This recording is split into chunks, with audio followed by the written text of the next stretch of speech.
नमस्कार दोस्तों, स्वागत है आप सबका टारो सिविल एकेडमी में। मैं हूं मनीष। आप हमें फेसबुक, ट्विटर और इंस्टाग्राम पे भी फॉलो कर सकते हैं। अगर आप चैनल पे न्यू हैं तो चैनल को आप सब्सक्राइब कर लें और बेल आइकन को दबाएं, जिससे हमारी लेटेस्ट वीडियो आप तक पहुंचती रहे। आज का हमारा टॉपिक है नेशनल इनकम। आज हम बात करेंगे नेशनल इनकम के बारे में बहुत ही आसान तरीके से। ठीक है, इसमें आपको कुछ चीज़ें याद रखनी होगी, जैसे कि नेशनल इनकम क्या है, डोमेस्टिक इनकम क्या है, फैक्टर कास्ट क्या है और मार्केट प्राइस किसे कहते हैं। 3-4 टर्म्स आप याद करेंगे, पूरा नेशनल इनकम आपको आसानी से समझ में आ जाएगा। सबसे पहले हम समझते हैं नेशनल इनकम।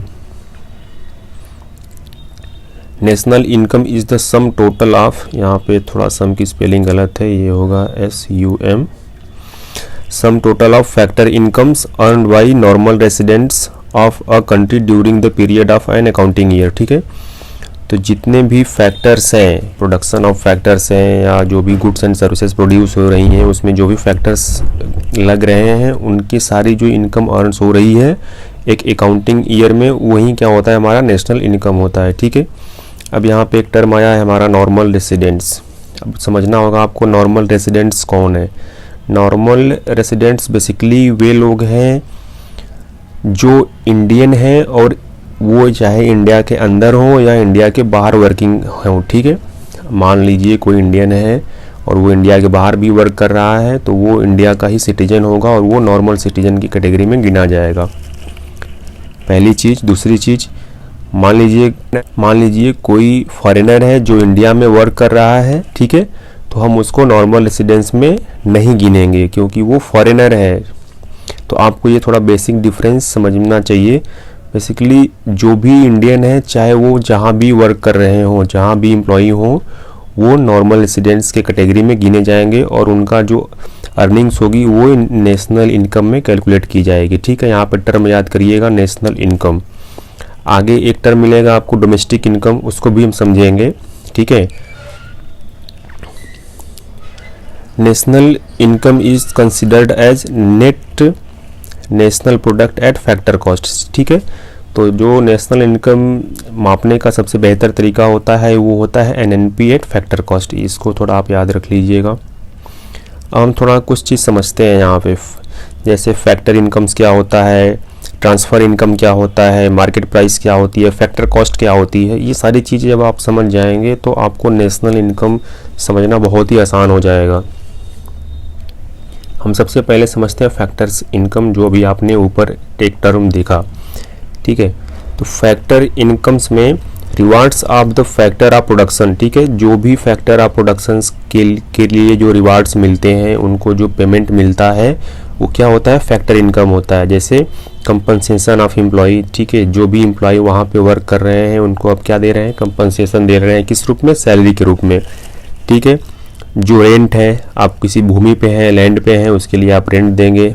आपने कहीं से लोन ले रखा है, इंटरेस्ट देंगे आप। ठीक है, प्रॉफिट वगैरह हो गया, तो ये क्या होगा, फैक्टर ऑफ प्रोडक्शन है। ठीक है, उत्पादन के जितने भी साधन हैं और उनको जो भी आप पेमेंट कर रहे हैं, भुगतान कर रहे हैं, वो फैक्टर इनकम में काउंट होगा। अब दूसरा टर्म यहाँ पे हम देखते हैं ट्रांसफ़र इनकम क्या होता है, अनअर्न्ड इनकम। ठीक है, जो इनकम आपने सर्विस के बदले में अर्न नहीं किया है। ठीक है, जैसे आपका these includes gifts in cash. ठीक है, आपको कोई गिफ्ट्स मिल गया, वो क्या हो गया आपका, आपने इसके बदले किसी कोई सर्विस नहीं दिया है, कहीं पे आपने वर्क नहीं किया है। ठीक है, कहीं पे आपने कोई ऑफिस में या किसी भी तरीके का कोई सेवा नहीं दिया है। स्कॉलरशिप आपको मिल रही है, स्कॉलरशिप के लिए भी आप कोई सेवा नहीं देते हैं। पेंशन मिल रही है, इसके लिए भी आप सेवा नहीं देते हैं। These are not included in the estimation of national income. ठीक है, तो ये सारी चीज़ें क्या होती है, नेशनल इनकम में काउंट नहीं होती है। कौन सी, transfer income. Basically transfer income ये हो गया आपका कि जो बिना सेवाएं दिए हुए आपकी इंडियन इकोनॉमी में या किसी भी इकोनॉमी में जब तक आप कोई योगदान नहीं देते हैं, लेकिन आपको कुछ न कुछ क्या मिल रहा है, ट्रांसफ़र इनकम के रूप में कुछ आपको पैसे या मुद्रा मिल जा रहा है। ठीक है, वो क्या हो गया आपका ट्रांसफ़र इनकम। जैसे कि आपका वृद्धा पेंशन होता है, ठीक है, स्कॉलरशिप हो गया, गिफ्ट्स मिल गए आपको, सरकार ने कोई और तरीके का लाभ आपको दे रहा है, ठीक है, आप इसके बदले में कोई योगदान कंट्री में नहीं कर रहे हैं, तो आपका ट्रांसफ़र इनकम में कैलकुलेट होगा। अगला हमारा है market price. Market price includes the impact of indirect taxes, ठीक है। ठीक, अब मार्केट प्राइस क्या होता है, ये इंक्लूड करता है किसको, इनडायरेक्ट टैक्स को, ठीक है। जैसे आपने factor of production, factor price देखा है आपने ऊपर, फैक्टर कॉस्ट, वो क्या था, उसमें इनडायरेक्ट टैक्स इंक्लूड नहीं था। दैट मीन्स कि फैक्टर कॉस्ट वो कॉस्ट है जो फैक्ट्री में ही अभी तक आपका जो भी गुड्स है फैक्ट्री में है और उसको उत्पादन में जो भी आपकी कॉस्ट लगी है वो फैक्टर कॉस्ट हो गई। लेकिन फैक्ट्री से जैसे ही बाहर आया, गवर्नमेंट खड़ी है, बोलिए ऐसा भैया कि हमें दे दीजिए आप टैक्स, तो अब जैसे ही गवर्नमेंट टैक्स के लिए बोलेगी वहाँ पे आप इनडायरेक्ट टैक्स उसको देंगे और वो मार्केट प्राइस में कैलकुलेट होगा, ठीक है। Tax on goods and services and subsidies, ठीक है, जो भी आपने टैक्स और गुड्स टैक्स जो भी आपने पेमेंट किया हुआ है गुड्स और सर्विसेज पे, वो हो गया आपका मार्केट प्राइस के अंदर वो काउंट होता है। अब फैक्टर कॉस्ट क्या होता है, फैक्टर कॉस्ट होता है, factor cost is the cost of factors of production, जो आप जितने भी फैक्टर ऑफ प्रोडक्शन है उसका टोटल कॉस्ट आपका क्या हो गया, फैक्टर ऑफ प्रोडक्शन हो गया, ठीक है। ये आपका ऊपर जो आपने पढ़ा फैक्टर इनकम, जो फैक्टर इनकम है क्या है, एक मतलब सेपरेटली आप एक एक चीज़ को आप काउंट कर रहे हैं। जैसे एम्प्लॉय को आपने दे दिया अलग से, लैंड के लिए कोई उसका ओनर है उसको आपने अलग से दे दिया, ठीक है। तो आप उसको जब कैलकुलेट करेंगे एक कंबाइंड रूप में तो आपका टोटल फैक्टर कॉस्ट निकल के आ जाएगा। तो वहीं आपका यहाँ पे है cost of factor of production, it is equal to factor payment. जो भी आप फैक्टर्स के लिए जो भी उत्पादन के कारक है उसको जो पेमेंट करते हैं उसके ये बराबर होता है। अब ये सारी चीज़ें आपको थोड़ा समझना होगा, ठीक है। Factor income, transfer income, market price और फैक्टर कॉस्ट, इतना आप जब अच्छे से समझ लेंगे, आपको नहीं समझ में आया होगा फिर से थोड़ा सा रिवाइंड कीजिए वीडियो और वहाँ पे रिवाइंड करने के बाद देखिए। आगे हम चलते हैं, नेक्स्ट हमारा है डोमेस्टिक इनकम, ठीक है। डोमेस्टिक इनकम क्या होती है ये थोड़ा केयरफुली आप समझिएगा। ये आपको नेशनल इनकम समझने में यहीं से थोड़ा सा डिफ़िकल्टी होगी, लेकिन हम समझेंगे, आसान तरीके से समझेंगे। तो domestic income is the sum total of factors income, ठीक है। डोमेस्टिक इनकम क्या है, जो भी फैक्टर्स इनकम है उसका क्या है, पूरा सम है, एडिशन है, ठीक है। जिसे फैक्टर्स इनकम में क्या हो गया, वहीं हमने ऊपर बात किया, compensation of employee plus rent plus interest plus profit वगैरह जो भी है सबको आपने क्या किया, एक जगह ऐड कर दिया, ठीक है। Generated within the domestic territory of a country. अब यहाँ पे एक टर्म याद रखिएगा, within the domestic territory of a country no matter who generate it, normal residents और नॉन रेसिडेंट्स, ठीक है। अब आपका नेशनल इनकम में हमने क्या देखा कि सिर्फ और सिर्फ इंडियन की काउंट हो रही थी, वो चाहे इंडिया के अंदर हो या इंडिया के बाहर हो, वर्किंग कंडीशन में, और उनको पेमेंट मिल रहा है, कोई सेवा दे रहे हैं, गुड्स एंड सर्विसेज प्रोवाइड की जा रही हैं, हम उसको ऐड कर लेंगे इंडियन के माध्यम से।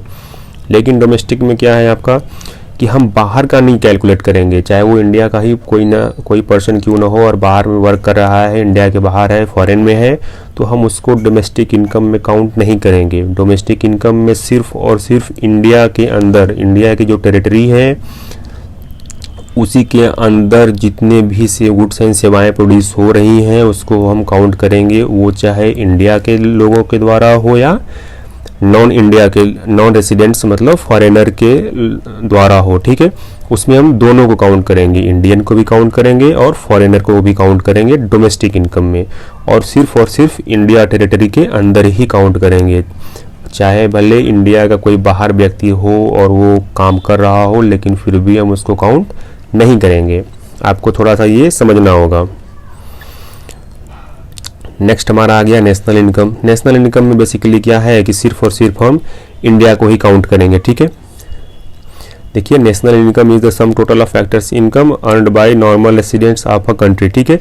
नॉर्मल रेसिडेंट्स यहाँ पे टर्म फिल है, नॉर्मल रेसिडेंट्स मतलब सिर्फ और सिर्फ Indian, no matter where it is generated within the domestic territory और आउटसाइड, ठीक है। समझ में आया गया आपका, चाहे वो इंडिया के अंदर वो जनरेट किया गया हो या इंडिया के बाहर, ठीक है। तो नेशनल इनकम में हम सभी इंडियंस को काउंट करते हैं, चाहे उनकी इनकम जो है या जो भी गुड्स एंड सर्विसेज प्रोवाइड की जा रही हैं, जो भी भुगतान जनरेट हो रहे हैं, चाहे वो इंडिया के अंदर हो या इंडिया के बाहर हो, वो भी होना चाहिए सिर्फ और सिर्फ इंडियन के द्वारा। उसको हम काउंट करते हैं नेशनल इनकम में। ठीक है, आप थोड़ा सा आप समझ गए होंगे डोमेस्टिक क्या है और नेशनल क्या है। अब थोड़ा सा यहाँ पे थोड़ा हम समझते हैं conversion of domestic income into national income. ठीक है, डोमेस्टिक इनकम को कैसे हम नेशनल इनकम में कन्वर्ट करते हैं ये थोड़ा सा हम समझ लेते हैं। तो नेशनल इनकम इक्वल टू होता है domestic income plus net factor income from abroad. ठीक है, अब आप यहाँ पे net factor income from abroad एक टर्म है, इसको आप याद रखिए, ये इसका एक फार्मूला होता है या इसको कैसे निकाला जाता है उसको हम समझते हैं।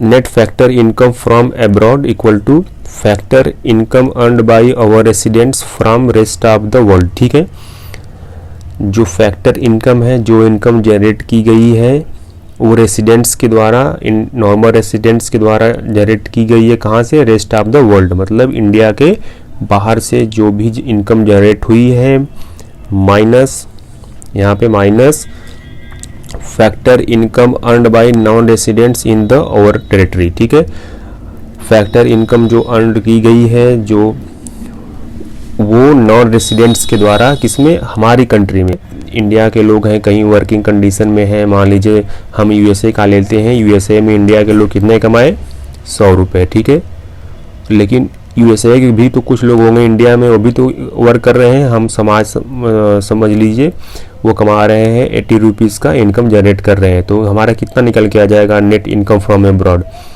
100 माइनस 80 इक्वल टू 20। ठीक है, तो हमारा जो नेट इनकम फ्रॉम अब्रॉड होगा वो सिर्फ और सिर्फ 20 रुपये होगा। ठीक है, तो हमारा टर्म है नेशनल इनकम इक्वल टू क्या हो जाएगा, डोमेस्टिक इनकम, मतलब जो हमारे इंडियन टेरिटरी के अंदर जो भी इनकम जनरेट हुई है, जैसा कि आपने ऊपर डोमेस्टिक इनकम को समझा, उसमें हम जोड़ देंगे किसको, नेट फैक्टर फ्रॉम अब्रॉड।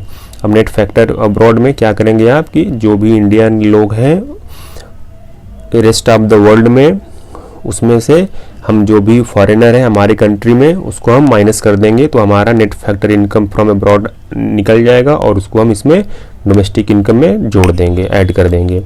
तो ये एक फार्मूला के रूप में आप यहाँ पे इसको देख रहे हैं। एक छोटा सा टर्म यहाँ पे और है, इसको थोड़ा सा ध्यान दीजिएगा, इसको समझिएगा, आगे इसका यूज होगा, नेट इनडायरेक्ट टैक्सेस। ठीक है, नेट इनडायरेक्ट टैक्सेस का फार्मूला जो होता है या इसको जो निकाला जाता है वो इनडायरेक्ट टैक्सेस माइनस सब्सिडीज। ठीक है, जो भी इनडायरेक्ट टैक्स होते हैं उसमें से हम घटा देते हैं किसको, सब्सिडी को, जो गवर्नमेंट सब्सिडी प्रोवाइड कराती है किसी भी इंडस्ट्री या किसी भी फर्म को, कंपनी को, हम उसको इनडायरेक्ट टैक्स में से घटा देते हैं, वो तो हमारा निकल जाता है नेट इनडायरेक्ट टैक्सेस। अब हम यहाँ से समझते हैं छोटी छोटी चीज़ें, जैसे GDP at market cost, market price क्या होता है। ठीक है, जीडीपी एट मार्केट प्राइस, तो इसमें होता है market value of final goods and services produced with in the domestic territory of a country in an accounting year. ठीक है, तो जो भी मार्केट वैल्यू है गुड्स एंड सर्विसेज की उस अपने डोमेस्टिक टेरिटरी के अंदर, उसका मार्केट वैल्यू को हम क्या कहते हैं, जीडीपी एट मार्केट प्राइस। ठीक है, तो जीडीपी एट मार्केट प्राइस को फार्मूला में हम कैसे निकालेंगे आप थोड़ा सा ये समझ लीजिएगा। जीडीपी एट मार्केट प्राइस का जो फार्मूला होता है वो होता है एनडीपी प्लस डिप्रिसिएशन। ठीक है, अब डिप्रिसिएशन क्या होता है इसको हम समझते हैं पहले, थोड़ा थोड़ा टर्म है, देखिए कन्फ्यूजिंग तो थोड़ा सा है, लेकिन एक बार आप समझेंगे तो बहुत आसानी से फिर आप समझना शुरू कर देंगे। डिप्रिसिएशंस क्या है, कंजम्पशंस ऑफ फिक्स्ड कैपिटल। ठीक है, जो फिक्स्ड कैपिटल आपके हैं, स्थिर पूंजी जो होती है उस पे आपका क्या होता है, जो उपभोग आप करते हैं, फिक्स्ड कैपिटल जो के माध्यम जो उपभोग किया जाता है वो किस रूप में होता है, depreciation is an annual allowance for the wear and tear of a goods. ठीक है, जो भी आपके जो भी मशीनरी वगैरह हो गई, वहाँ पे बड़े बड़े प्लांट्स लगे रहते हैं, उसमें वो फिक्स्ड कैपिटल के रूप में काउंट होती हैं, और उसमें जो भी टूट फूट होती है, जो भी घिसावट होती है, उसको यूज करने के बाद उसमें उसके मेंटेनेंस में जो हमारा खर्चे आते हैं उसी को हम बोलते हैं डिप्रिसिएशन। ठीक है, डिप्रिसिएशन मतलब जो भी फिक्स्ड कैपिटल पे जो उनका टूट फूट होता है, घिसावट आती है, उसका मेंटेनेंस में जो खर्चे आते हैं किसी कंपनी को, उसको हम डिप्रिसिएशन में काउंट करते हैं। ठीक है, तो अब आप समझिए जीडीपी एट मार्केट प्राइस में क्या होता है, एनडीपी प्लस डिप्रिसिएशन, इसको हम फार्मूला के रूप में लिखें। एनडीपी मतलब होता है नेट डोमेस्टिक प्रोडक्ट। ठीक है, अब यहीं से आपको अगर एनडीपी निकालना होगा तो क्या करेंगे आप, नेट डोमेस्टिक अब equal to GDP at market price minus depreciation, मतलब नेट के लिए निकालने के लिए, नेट वैल्यू निकालने के लिए किसी भी डोमेस्टिक प्रोडक्ट का आपको उसमें से डिप्रिसिएशन को हम माइनस कर देंगे, लेकिन ग्रॉस डोमेस्टिक प्रोडक्ट के लिए उसमें हम डिप्रिसिएशन को ऐड कर देंगे। ठीक है, चलिए आगे अभी और समझेंगे इसको अच्छे से। दूसरा formula GDP at market price का भी क्या हो सकता है, GDP at factor cost plus net indirect taxes. ठीक है, जीडीपी एट फैक्टर कॉस्ट हमने ऊपर पढ़ा। ठीक है, जो फैक्टर ऑफ प्रोडक्शंस के जो फैक्टर ऑफ प्रोडक्शंस है उसका जो कॉस्ट है, ठीक है, उसको हमने ऊपर भी जस्ट देखा, उसकी टोटल वैल्यू क्या होती है। तो GDP at factor cost plus net indirect taxes. अब नेट इनडायरेक्ट टैक्सेस को हमने देखा था, क्या था, इनडायरेक्ट टैक्सेस माइनस सब्सिडीज।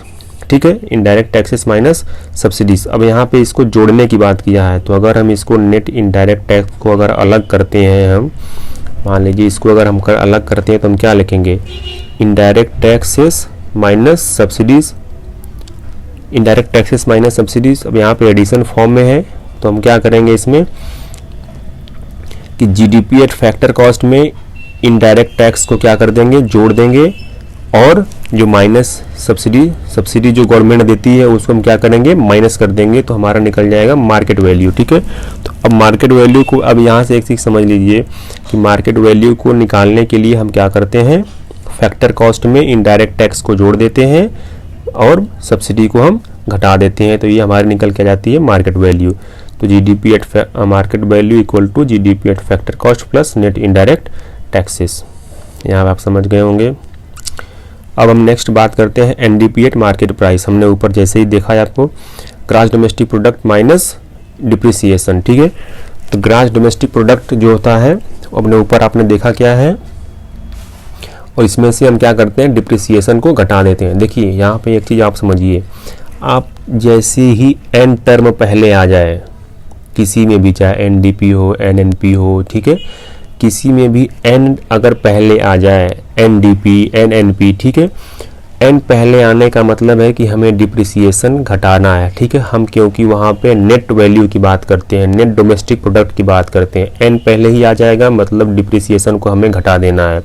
ठीक है, जो टूट फूट में जो खर्चे हुए हैं किसी कंपनी फॉर्म के, उसको हमको निकाल देना है। ठीक है, तो अब अगर ग्रॉस डोमेस्टिक प्रोडक्ट्स में थे, ग्रॉस में से अगर हम डिप्रिसिएशन को माइनस कर देंगे तो हमारा एनडीपी निकल जाएगा। ठीक है, और दूसरा फार्मूला भी क्या हो सकता है, NDP at factor cost plus net indirect taxes. हमने पहले ऊपर कहा कि मार्केट वैल्यू को आपको निकालने के लिए फैक्टर कॉस्ट में इनडायरेक्ट टैक्स को जोड़ देते हैं और सब्सिडी को घटा देते हैं, उसी को डायरेक्ट इसी रूप में लिख दिया गया है, प्लस नेट इनडायरेक्ट टैक्सेस। ठीक है, ये आप समझ गए होंगे। यहाँ पर भी थोड़ा सा टर्म ये देखिए, ये कि यहाँ पे समझ लीजिए, to restore the parity between market price and factor cost. ठीक है, जो मार्केट प्राइस और फैक्टर कॉस्ट के बीच में पैरिटी समता लाने के लिए हम क्या करते हैं, deduct the value of indirect taxes from market price. ठीक है, मार्केट प्राइस से फैक्टर कॉस्ट से पैरिटी लाने के लिए, यहाँ पर टर्म याद करिएगा, फैक्टर कॉस्ट के बराबर हमें फैक्टर कॉस्ट को बराबर करने के लिए हम क्या करेंगे, मार्केट वैल्यू से हम क्या करेंगे, इनडायरेक्ट टैक्स को घटा देंगे और सब्सिडी को जोड़ देंगे, and add the value of subsidy. ठीक है, जैसे ही आप सब्सिडी ऐड करेंगे और मार्केट प्राइस से इनडायरेक्ट टैक्स हटाएंगे, वो तुरंत कन्वर्ट हो जाएगा फैक्टर कॉस्ट में। ठीक है, तो फैक्टर कॉस्ट अगर हम देखें तो फैक्टर कॉस्ट के लिए क्या करेंगे, मार्केट जो प्राइस है उसमें से हम इनडायरेक्ट टैक्स को क्या करेंगे, घटा देंगे, प्लस सब्सिडी को हम क्या कर देंगे, जोड़ देंगे। ठीक है, प्लस सब्सिडी को हम यहाँ पे जोड़ देंगे। ठीक है, तो फैक्टर कॉस्ट हमारा और मार्केट वैल्यू दोनों तुरंत बराबर हो जाएगी। ठीक है, तो factor cost equal to market price में से जैसे ही इनडायरेक्ट टैक्स हटाएंगे, मतलब वो सीधा पहुंच गया फिर से बाउंड्री लाइन के, कहाँ, फॉर्म के या फैक्ट्री के, और सब्सिडी जो गवर्नमेंट प्रोवाइड कराती है वो ऐड हो जाएगा, तो हमारा वो निकल के आ जाएगा फैक्टर कॉस्ट। इसीलिए यहाँ पे हम आपको बार बार बोल रहे हैं कि मार्केट प्राइस और फैक्टर कॉस्ट में थोड़ा सा अंतर आप समझिए इसको। अब यहाँ पे जीएनपी एट मार्केट प्राइस, अब ग्रॉस नेशनल प्रोडक्ट। अब ग्रॉस नेशनल प्रोडक्ट क्या होता है, ठीक है, अब देखिए यहाँ पे नेशनल आ गया, हमने देखा डोमेस्टिक के लिए हमने ऊपर बताया आपको, दो चीज़ याद रखिएगा, डोमेस्टिक क्या होता है और नेशनल क्या होता है। ठीक है। डोमेस्टिक में हम इंडियन टेरिटरी के अंदर जो भी चीज़ें एक्टिविटीज़ हो रही हैं, चाहे वो इंडियन के द्वारा हो चाहे फॉरेनर के द्वारा हो, सबको काउंट करेंगे। नेशनल में क्या करेंगे, इंडियन टेरिटरी के अंदर जो भी फॉरेनर वर्क कर रहे हैं उसको हम बाहर कर देंगे, और इंडिया के बाहर जो भी इंडियन काम कर रहे हैं उसको हम ऐड कर देंगे। मतलब डोमेस्टिक में हम सब सिर्फ और सिर्फ इंडियन टेरिटरी के अंदर जो भी लोग काम कर रहे हैं उसको काउंट करेंगे डोमेस्टिक के अंदर, और नेशनल के अंदर क्या करेंगे कि सिर्फ और सिर्फ इंडियन को ही काउंट करेंगे, सिर्फ और सिर्फ इंडियन को काउंट करेंगे, चाहे वो इंडिया के अंदर हो या इंडिया के बाहर के हो। ठीक है, सबको हम काउंट कर लेंगे जो इंडियंस हैं।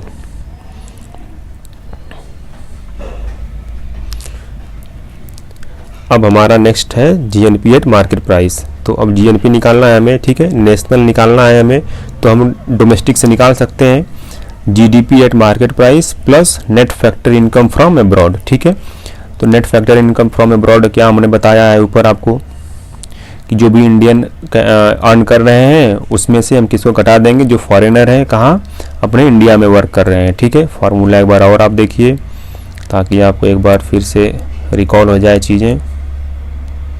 इधर गया जी, इधर है national factor income from abroad. तो क्या है, earned by our residents from rest of the world. ठीक है, जो इंडियन है उनके द्वारा सारे विश्व में जो भी पैसे कमाए गए हैं या जो भी उनकी सैलरी बनी है, माइनस जो फॉरेनर हैं वो हमारे इंडिया में डोमेस्टिक टेरिटरी में कितना अर्न किए हैं उसमें से हम माइनस कर देंगे, तो हमारा net factor income from abroad निकल के आ जाएगा। ठीक है, तो यहाँ पे GDP at market price plus net factor income from abroad. ठीक है, ये हो जाएगा, या NNP at factor cost, NNP at factor cost. अब एनएनपी एट फैक्टर कॉस्ट क्या होता है, नेट नेशनल प्रोडक्ट। ठीक है, नेट नेशनल प्रोडक्ट प्लस, अब इसमें से क्या निकलेगा, plus net indirect taxes plus depreciation. ठीक है, अब देखिए एनएनपी है, हमको निकालना है ग्रॉस, यहाँ पे एन पहले दे रखा है, मतलब अगर हम नेट में डिप्रिसिएशन को ऐड कर देंगे तो हमारा क्या निकल के आ जाएगा, ग्रॉस।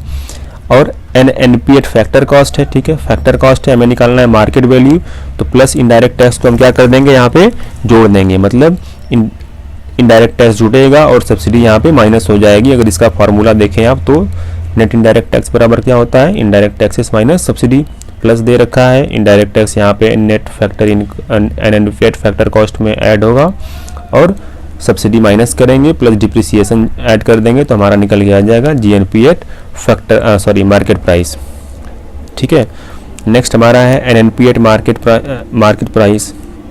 देखिए आसान है, आपको कुछ नहीं करना है, जैसे ही एन अगर पहले लग गया, एन पहले लग गया मतलब आपको डिप्रिसिएशन निकालना है। ठीक है, बाहर कर देना है, एकदम तुरंत दिमाग में रखिए। और एन अगर बीच में आ गया, जैसे जी एन एन पी, ठीक है, ये बीच में आ गया, तो जीएनपी, ये एन बीच में आ गया, तो आपको सिर्फ और सिर्फ नेशनल लोगों के, जो इंडियन लोगों का है उनका ही सिर्फ और सिर्फ क्या करना है, जो उनकी आय है उसको हम ऐड करेंगे। तो उसके लिए हम क्या करेंगे, net factor income from abroad को ऐड कर देंगे। ठीक है, अब net factor income from abroad को ऐड करने के लिए इसका फार्मूला आप ऊपर पता है, इंडियन माइनस फॉरेनर। ठीक है, इंडियन जो आउटसाइड इंडिया काम कर रहे हैं माइनस फॉरेनर जो अवर टेरिटरी में जो वर्किंग कंडीशन में है, इंडिया में वर्किंग कंडीशन में है। ठीक है, तो हमारा निकल के आ जाएगा net factor income from abroad.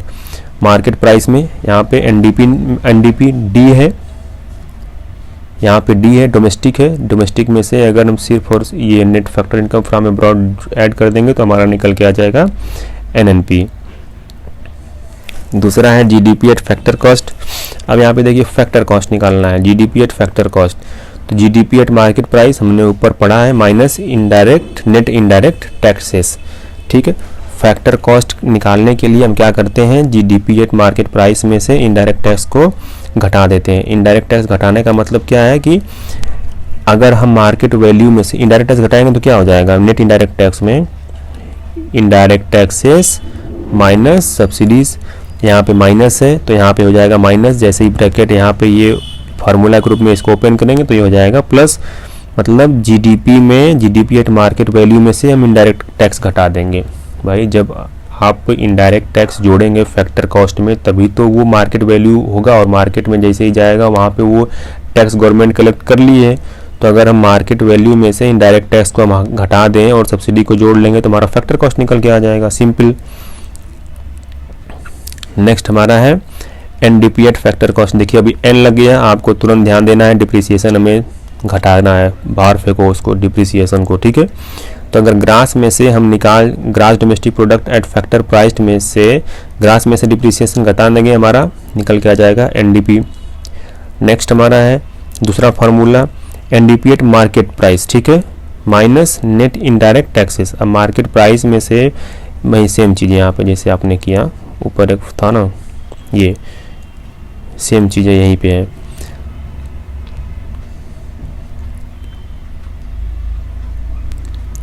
NDP at market price में से हम क्या करेंगे, नेट इनडायरेक्ट टैक्सेस को घटा देंगे, ठीक है। मार्केट प्राइस में से नेट इनडायरेक्ट टैक्स को घटाने का मतलब क्या है, इनडायरेक्ट टैक्स को घटाएंगे प्लस सब्सिडी ऐड करेंगे मार्केट वैल्यू में, तो हमारा निकल के आ जाएगा फैक्टर कॉस्ट। नेक्स्ट हमारा है GNP at factor cost. GNP at factor cost में क्या होगा, जीडीपी, ठीक है, हमारा ग्रास डोमेस्टिक है, हमें निकालना है national, net factor income from abroad को ऐड कर देंगे, चूँकि ये भी फैक्टर कॉस्ट पे है, ये भी फैक्टर कॉस्ट पे है, तो आसान है थोड़ा, आप समझ जाइए। NNP at factor cost, NNP at factor cost के कई फार्मूले हैं, देखिए यहाँ पे 3 फार्मूला है, 3 तरीके से निकाला जा सकता है। एनएनपी देखिए एन निकालना है, मतलब आपको डिप्रिसिएशन घटाना होगा किस में से, ग्रास में से, सिंपल।